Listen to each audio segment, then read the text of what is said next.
Good morning guys! 8:30 nga po ng umaga ay nasa labas na kami ni Riley. Ayan, may pupuntahan lang po kami. At tamang formal lang anak ha. Akala mo may chick siyang pupuntahan o liligawan eh. At nilalabas ko rin naman po talaga si Riley guys. Kasi syempre nakakainip din naman pag lagi kaming nasa bahay. Ayan, tamang tambay-tambay lang kami dito. Yummy, Riley. Riley, look at mommy. Ba't ang puti ni Riley? Pagdating sa'yo, kayo din.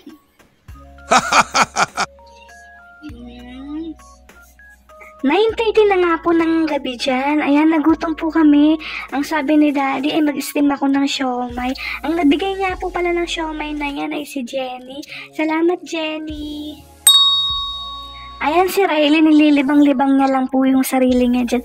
Pero alam niyo ba, na inaantok na po yan. Kaya lang, kinukuha ko po siya, sabi ko po, come here Riley, come to mommy. Ay, ayaw niya. Talagang gusto niya, siya lang dyan mag-isa.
Binidyohan ko na naman po nga si Riley dyan. Tsaka tinanong ko, anak, hindi ka pa ba inaantok? Kasi po ako, kasi talagang inaantok na ako. Gusto ko nang matulog.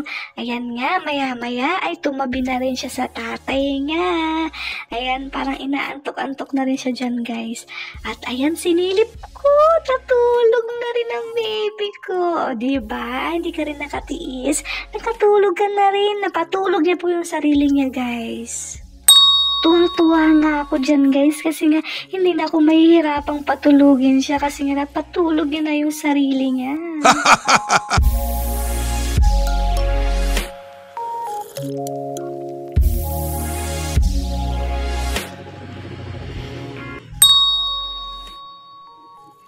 (6:30) na po ng umaga ng April 18. Ito na yung ika 2 days namin na hindi po ako nakapag-post. Pasensya na po guys.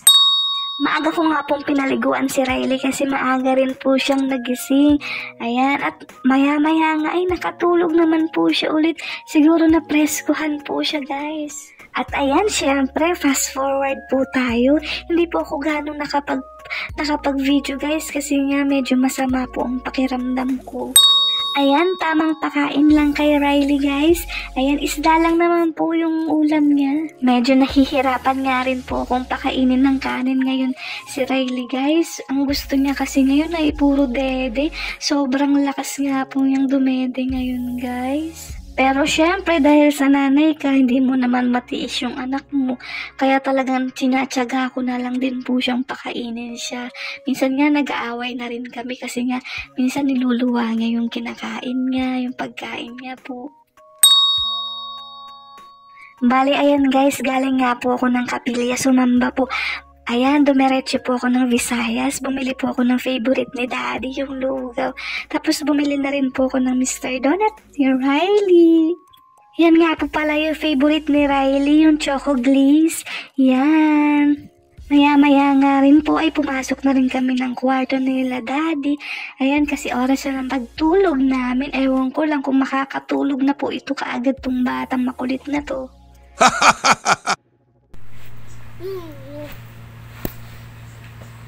Nagluto nga rin po pala ako ng cheese stick, guys. Ayan. May nakita po kasi ako nag-post sa Facebook nito, guys. Inatakam ako, kaya napagaya ako. Nagluto na rin ako nito.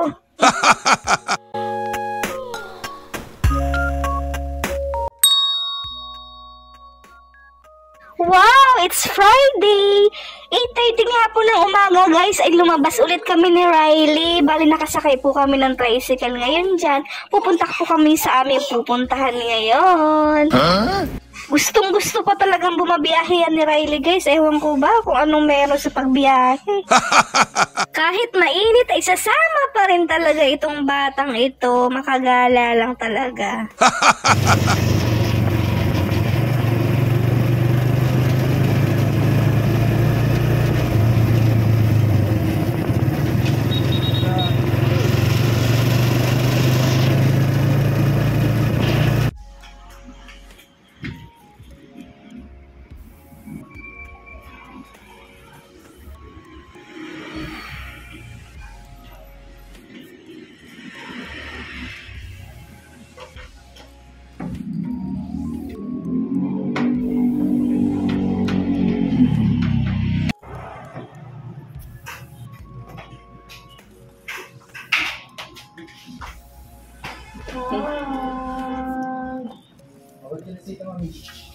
Papa, Mommy,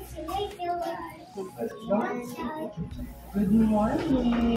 10:30 na nga po na makauwi kami ni Riley sa bahay.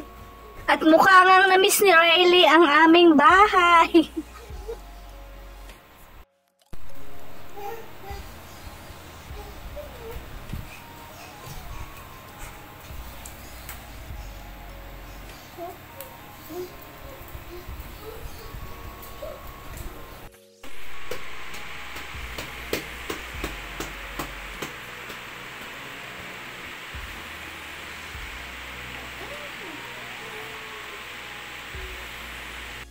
Ano naman ang ngiti ng baby ko na yan?